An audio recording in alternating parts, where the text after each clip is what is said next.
Invincible, the hot new superhero series on Prime Video everyone is talking about. Back when the show started in 2021, God, it feels like yesterday, it was the first time I was ever exposed to the Invincible world, and I grew addicted. In the long wait between seasons 1 and 2, I purchased the 3 compendiums and read the entire comic story. After witnessing the full scope of what the TV show is trying to convey through the pages of Kirkman's comics, which, by the way, shout out to him because The Walking Dead and Invincible are the only extended comic series I've read start to finish, I grew even more excited for the series. Anyway, this recent year, 2025 Year of Our Lord, Season 3 dropped, and it was fantastic.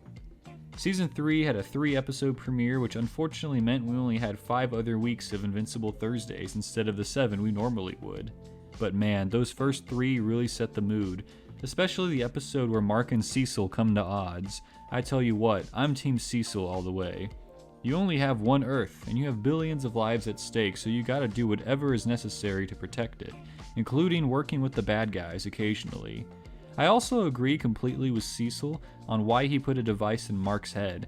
I mean, Mark is the strongest being on the planet, capable of world destruction, so a failsafe is a must-have. I equate Cecil's actions to that Batman comic where Bruce had all these crazy contingency plans to exterminate the Justice League in case they were all evil. Besides handling the Mark vs. Cecil debate extremely entertainingly, the show also focused on a brand new aspect separate from the comics, Rex and Ray's relationship.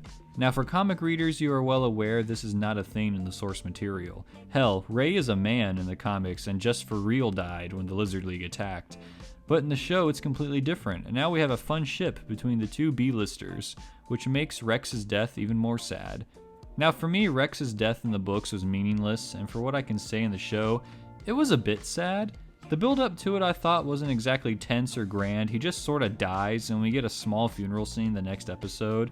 It was done better than the books in my opinion, but I still didn't feel devastated as I thought the show would make me. Sorry, Rex fans. The other big thing I like to discuss, and which seems to be the biggest talking point of the season, Mark vs. Conquest. First of all, I love the meta casting of Jeffrey Dean Morgan as Conquest. For those who don't know, Jeffrey portrays the villain Negan in the TV show adaptation of Kirkman's famous comics, The Walking Dead. Steven Yeun, who voices Invincible, plays Glenn in that series, where Negan is the one to kill him off the show. Now Invincible rolls around and gives us the rematch, only this time Steven Yeun has a fighting chance. The episode was brutal and epic, truly peak television. Seriously, for those people who claim animation is for kids or don't consider it on the same level as live action, you're missing great television. But the episode came with a discourse.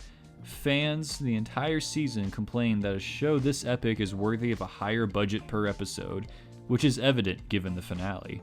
There is a huge increase in quality going from the first half of the season all the way to the final 2 episodes. I do say even though the team is constricted on their budget, they sure know where to showcase it properly. Even in the finale, we still had moments like this. Samantha, don't! Adam Eve, please, calm down. You can't even walk yet. I mean, Amazon shills out millions like it's absolutely nothing, so why does a show of this caliber receive around $750,000 per episode when a lower rated show like Rings of Power receives fucking $58 million? A show of this caliber should be easily over $1 million each episode. It's 3 seasons deep and is still popping off everywhere and is the hot topic of discussion. All in all, I'd have to agree with the critics and fans on this one, rated a 10 out of 10. I'm really excited for the rest of the series and I hope it gets the budget it deserves for the upcoming Viltrumite War. Until the next multiversal shenanigans, I hope you all have a great day. I will not let you destroy my world!